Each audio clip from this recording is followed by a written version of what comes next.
आज के इस वीडियो में हम डिस्कस करेंगे कि ये जो आखिरी एक महीना है इसे किस तरह से आप इफेक्टिव बना सकते हैं। कुछ भी करे जा रहे हैं आप, किसी भी डायरेक्शन में मूव हो रहे हैं, जो चैप्टर अच्छा लग रहा है उसे पढ़े जा रहे हैं, फिजिक्स में भी, केमिस्ट्री में भी, बायोलॉजी में भी, there is a no direction बेटा। एक डायरेक्शन अपने आप को देना बहुत जरूरी है। यहां पर केवल नीट में एक अच्छी रैंक लाना है यह डिसाइड कर लेना काफी नहीं है, उसके सिलेबस को किस तरह से इफेक्टिवली कंप्लीट करना यह भी बहुत जरूरी है। तो अभी आज आपको एक पहला सजेशन मेरी तरफ से क्या करना है बेटा, एक पेपर लीजिए और पेपर पे लिखिए फिजिक्स, केमिस्ट्री, बायोलॉजी, अलग अलग 3 पेपर, फिजिक्स के लिए एक पेपर, बायो के लिए एक पेपर, केमिस्ट्री के लिए एक पेपर। आज तक की प्रिपरेशन में डेफिनेटली कुछ ऐसे चैप्टर्स होंगे फिजिक्स के जो पूरी तरह से आपको आते होंगे, जिनके क्वेश्चंस मॉक टेस्ट में, प्रैक्टिस में कभी आप गलत नहीं करते होंगे। लेकिन वहीं कुछ ऐसे चैप्टर्स होंगे जिनको अभी तक आपने नहीं पढ़ा है या पढ़ भी लिया है तो फिर शायद उनके क्वेश्चंस आप गलत कर रहे हैं। तो 2 कॉलम बनेंगे बेटा, एक कंप्लीटेड चैप्टर्स और एक इनकंप्लीटेड चैप्टर्स। ऐसा फिजिक्स में भी, ऐसा केमिस्ट्री में भी और बायोलॉजी में भी। Now you have the direction कि फिजिक्स के मुझे ये 8 से 10 चैप्टर कंप्लीट करने हैं, बायो के मुझे 6 से 7 चैप्टर कंप्लीट करने हैं, केमिस्ट्री के 10 से 12 चैप्टर्स मुझे कंप्लीट करने हैं। तो जब आप घर पर सेल्फ स्टडी कर रहे हैं, उस सेल्फ स्टडी का पूरा टाइम इन्हीं चैप्टर्स को कंप्लीट करने में आपको डिवोट करना है। फिर अगर कोई चीज आपको समझ में नहीं आ रही है तो आप 1 शॉट सेशन देखकर कंप्लीट कर सकते हैं। अगर आपको प्रैक्टिस की दिक्कत है या आपने थ्योरी पूरी कंप्लीट की हुई है लेकिन आपका प्रैक्टिस बाकी है, तो फिर आप उस पर्टिकुलर चैप्टर के एडिशनल क्वेश्चन प्रैक्टिस कर सकते हैं किसी भी मॉड्यूल से, किसी भी बुक से, जो कुछ भी आपके पास अवेलेबल है। ये पहला सजेशन बेटा इस आखिरी 30 दिनों के लिए, ये आज के आज, right now right away, after listening this video पहला काम ये करेंगे। Do let me know in the comment section also कि आपने ये काम कर लिया बेटा। फिर सजेशन नंबर 2, आप मॉक टेस्ट को थोड़ा अवॉइड कर रहे हैं बेटा, और इस पॉइंट ऑफ टाइम पर mock test is really important.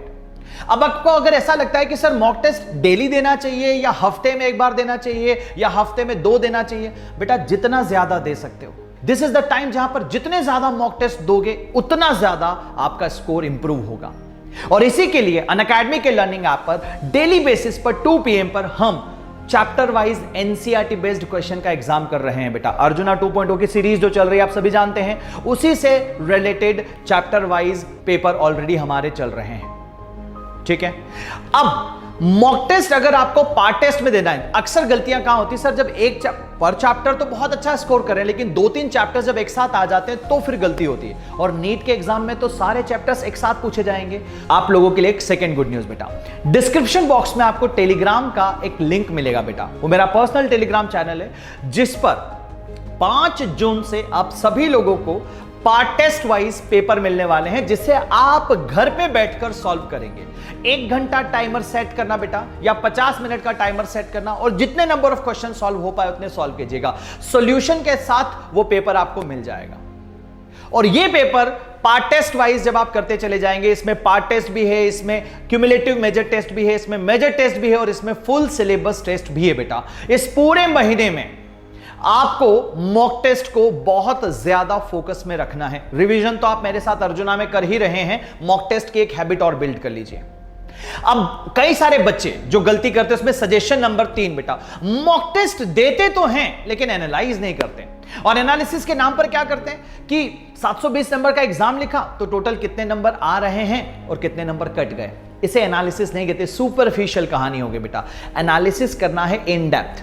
ये देखिए कि फिजिक्स के टोटल 45 क्वेश्चंस में से कितने अटेम्प्ट किए, चलो 40 अटेम्प्ट किए, 40 क्वेश्चंस, आउट ऑफ 40 कितने क्वेश्चंस करेक्ट है और कितने इनकरेक्ट हैं। अब जो इनकरेक्ट है उन इनकरेक्ट क्वेश्चंस का टॉपिक देखो, चैप्टर देखो, सब टॉपिक देखो कि कौन से सब टॉपिक से ज्यादातर गलतियां हो रही हैं, कौन से चैप्टर से ज्यादातर गलतियां हो रही हैं।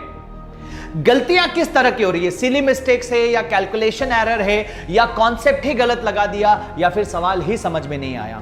और अकॉर्डिंग टू दैट आप फिर से अपना रिवीजन प्लान करें। फिजिक्स फ्लैश से रिवाइज करो, मेरे हैंड रिटन शॉर्ट नोट से रिवाइज करो उस पर्टिकुलर टॉपिक को। सपोज आपने रे ऑप्टिक्स में प्लेन मिरर से रिलेटेड जितने भी क्वेश्चन है वो आपसे गलत हो रहे हैं, तो जाइए और प्लेन मिरर का वीडियो देखिए।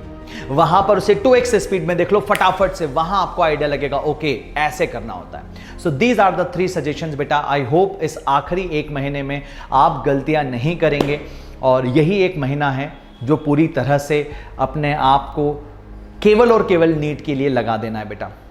ये आपका ड्रीम है, ये आगे आने वाले 50 से 60 साल आप कैसे जीने वाले हैं उसको निर्धारित करेगा। ठीक है, so wish you all the very best. Bye bye, take care.